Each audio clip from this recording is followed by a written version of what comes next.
Bismillahirrahmanirrahim. Assalamualaikum warahmatullahi wabarakatuh.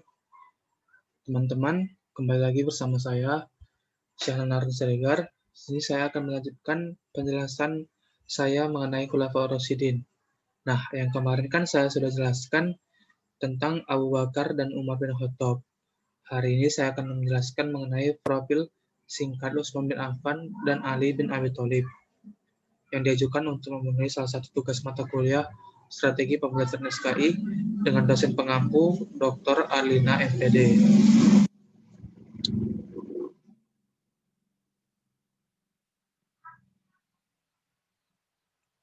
Baik teman-teman, untuk kita mengetahui bagaimana profil Utsman bin Affan, itu kita perlu mengetahui dalam 4 hal gitu. Bisa dibagikan dalam 4 hal. Yang pertama itu mengenai biografi Utsman bin Affan. Nah, teman-teman semua, yang perlu kita ketahui bahwa nama lengkap dari Utsman bin Affan adalah Utsman bin Affan bin Abil As bin Umayyah bin Abdi Syams bin Abdul Manaf bin Quraisy bin Kilab bin Murrah bin Ka'ab bin Lu'ay bin Gulah.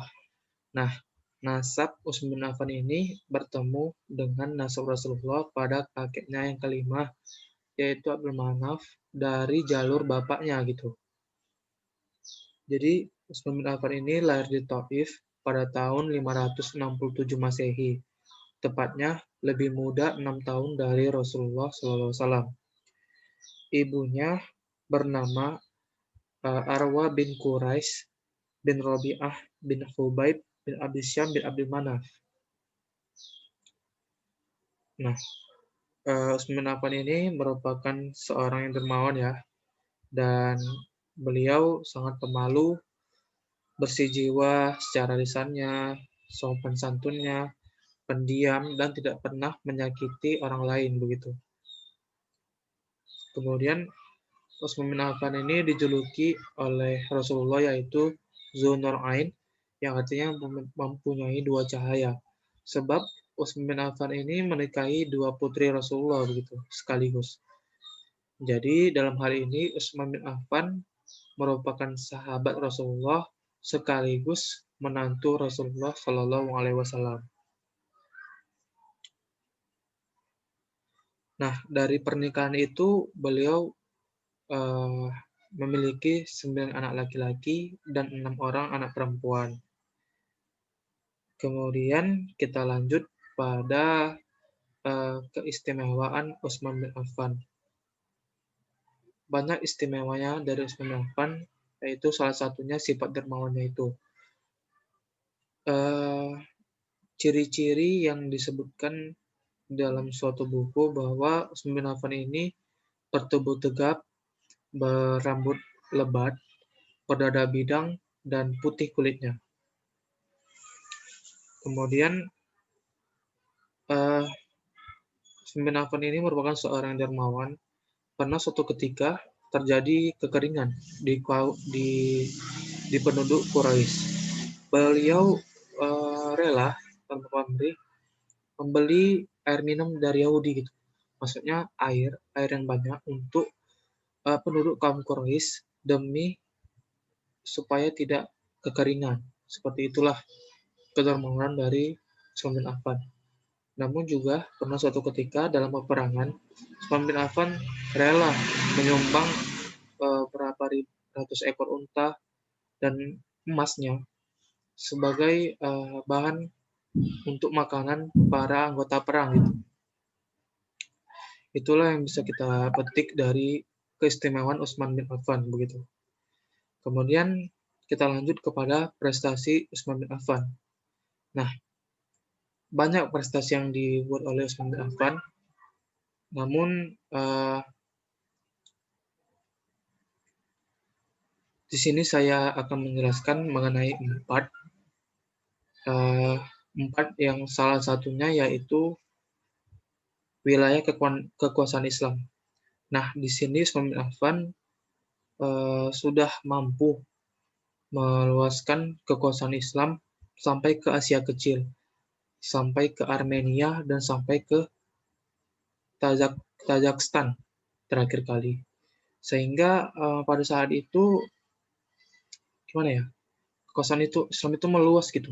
Tidak ada yang bisa nandingi dengan disandingkan pasukan armada lautnya yang dibentuk dan distrategikan sedemikian rupa sehingga pada saat itu merupakan cikal bakal dari strategi perang melalui laut begitu.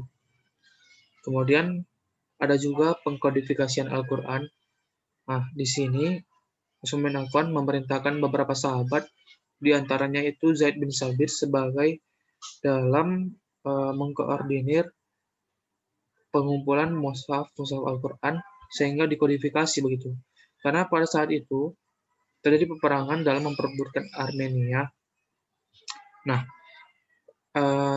takutnya terbunuhnya kori-kori ataupun hafiz Al-Qur'an, sehingga kebijakan Utsman itu yaitu mengkodifikasi Al-Qur'an begitu. Sehingga sampai sekarang ini kita bisa dapat membaca Al-Qur'an itu merupakan suatu kebijakan yang bermanfaat bagi kita. Kemudian kondisi ekonomi. Nah, pada masa Utsman ini ekonomi masyarakat sejahtera karena beliau pandai begitu dalam ekonomi, juga dermawan sehingga pada saat itu susah dijumpai orang-orang yang miskin begitu. Karena setiap ada orang miskin, khalifah selalu memberikan hartanya atau bahan makanannya kepada kaum yang kelaparan begitu. Nah, selanjutnya kita masuk dalam biografi singkat tentang Ali bin Abi Thalib. Nah, bisa kita simpulkan juga dalam 4 hal bahwa yang pertama itu adalah biografi Ali bin Abi Thalib. Nah, Ali bin Abi Thalib ini merupakan sepupu dari Rasulullah. Sudah jelas ayahnya itu adalah seorang paman Rasulullah yaitu Abi Thalib. Ali ini juga merupakan menantu Rasulullah yang menikahi putrinya yaitu Fatimah Az-Zahra. Kemudian cucu dari kesayangan Nabi adalah Al-Hasan dan Al-Husain. Semasa hidupnya Ali bin Abi Thalib ini orang yang kuat pendiriannya dan kokoh. Juga semasa hidupnya Ali bin Abi Thalib ini dikarenai banyak anak laki-laki dan banyak juga anak perempuan. Di antaranya anak laki-lakinya itu Hasan, Husain, Muhammad Al-Akbar, Ubaidillah, Utsman, Ja'far Al-Akbar, Abdullah Yahya, Aun, dan lain sebagainya. Dan yang terkenal dari anaknya perempuan itu adalah Zainab, Ummu Kulsum, Ruqayyah, dan sebagainya. Kemudian kita masuk ke dalam pembaiatan Ali bin Abi Thalib. Nah, setelah Khalifah Utsman syahid, Ali diangkat menjadi khalifah keempat. Awalnya beliau menolak, namun akhirnya beliau menerimanya. Imam Ahmad meriwayatkan dengan sanad yang sahih dari Muhammad bin Al-Hanafiyah berkata, sementara orang banyak datang belakangnya dan mengetuk pintu dan segera memasuki rumah itu. Kata mereka, beliau, Utsman maksudnya, telah terbunuh, sementara rakyat harus punya khalifah yang baru. Dan kami tidak mengetahui orang yang paling tepat lagi selain engkau. Begitulah kira-kira bahasanya. Namun Ali menolak. Ali mengatakan bahwa aku tidak ingin menjadi khalifah. Aku lebih baik menjadi wazir bagi pemerintahan ini. Wazir itu maksudnya pembantu gitu. Maksudnya ya bukan khalifah lah. Tapi kata mereka, tidak, demi Allah, kami tidak mengetahui orang lain berhak daripada engkau, ya Ali. Kata mereka itu. Kemudian Ali menjawab, jika kalian tak menerima pendapatku dan tetap ingin membaiatku, maka baiat tersebut hendaklah bersifat rahasia. Begitu. Karena Ali sudah tahu bahwa jika ia menjadi khalifah, maka banyak sekali pergolakan dan pertikaian yang muncul. Gitu. Kemudian pemerintahan pada masa Ali bin Abi Thalib. Nah, maaf sebelumnya, supaya lebih jelas, saya jelaskan lagi. Pengangkatan Khalifah Ali terjadi pada bulan Zulhijjah tahun 35 Hijriah dan memerintah selama 4 tahun 9 bulan. Nah, dan selanjutnya kita ke bahas pemerintahan pada masa Ali bin Abi Thalib. Nah, sistem pemerintahan masa Ali bin Abi Thalib ini Ali bin Abi Thalib ini seorang yang kokoh, yang tidak mudah digoyahkan, dan setelah ia dibaiat menjadi khalifah, dia cepat mengambil tindakan. Dia segera mengeluarkan perintah yang menunjukkan ketegasan sikapnya. Langkah awal yang menjadi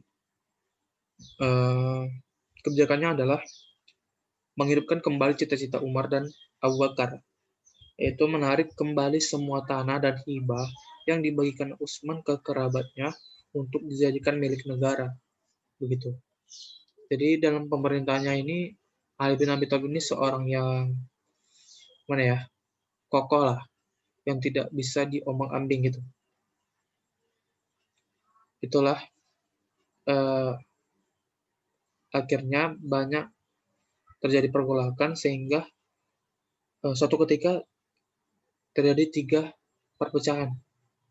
Ada yang mendukung Ali, ada yang mendukung Muawiyah, ada yang juga tidak mendukung Ali dan Muawiyah begitu. Dan banyak prestasi-prestasi atau kebijakan-kebijakan yang dilakukan oleh Ali bin Abi Thalib ketika masuk pemerintahnya gitu. Yang pertama itu penundaan pengusutan pembunuhan Utsman. Nah, setelah terbunuhnya Utsman, tuntutan para sahabat terutama yang turunan Umayyah untuk segera mengusut pembunuh Utsman itu siapa gitu. Namun menyadari pemerintahnya yang masih labil, Ali memilih untuk menunda pengusutan tersebut. Nah, kemudian mengganti pejabat dan penataan administrasi gitu. Di antara pemicu terjadinya fitnah di zaman Utsman adalah kecenderungan pemerintahan yang dianggap nepotisme, yaitu Utsman mengangkat kerabatnya gitu untuk menjadi pemimpin, padahal tidak disenangi oleh rakyatnya. Nah, dari itu, kebijakan Ali bin Abi Thalib memecat pejabat-pejabat yang tidak disenangi oleh rakyat karena tidak bekerja dengan baik begitu. Kemudian mengatur tata kelola negara dan memberi tunjangan kepada kaum muslimin yang diambil dari Baitul Mal gitu. Kemudian menarik kembali harta dan tanah yang dihadiahkan Utsman kepada kerabat dekatnya. Lalu kita berlanjut kepada peristiwa yang terjadi pada masa Ali bin Abi Thalib. Nah, banyak peristiwa-peristiwa yang terjadi antara Ali bin Abi Thalib dan Sayyidah Aisyah, Ali bin Abi Thalib dan Muawiyah, dan banyaklah. Karena pada masa Ali ini merupakan penuh pergolakan, di mana Muawiyah bin Abi Sufyan itu tidak terima gitu Ali bin Abi Thalib menjadi khalifah. Sampai peperangan itu ke cucu Nabi, yaitu Hasan dan Husain melawan Muawiyah.